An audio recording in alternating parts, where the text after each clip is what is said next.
Imagine a world where the lush landscapes have been replaced by endless deserts, where survival is a constant struggle against scarcity and sandstorms. Today we're diving into My Time at Sandrock, the sequel to My Time at Portia, set in this harsh desert environment.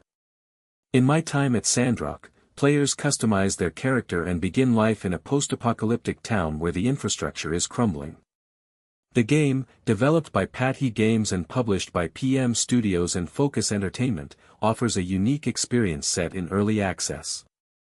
One of the key features is an expanded backpack system with many more slots compared to Portia. This allows players to carry and manage resources efficiently, essential for survival in a world where water is scarce.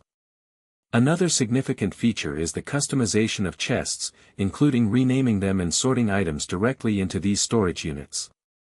This enhances organization and makes managing resources easier in this harsh desert environment. Players start with just a rundown workshop, facing the constant threat of sandstorms. The game challenges you to rebuild society and expand the village while building relationships with NPCs in this post-apocalyptic community. The implications of these features are significant.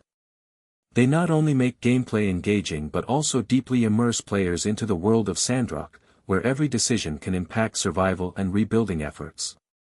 In summary, My Time at Sandrock offers a unique blend of survival challenges in a desert setting with rich gameplay mechanics like chest customization and an advanced backpack system.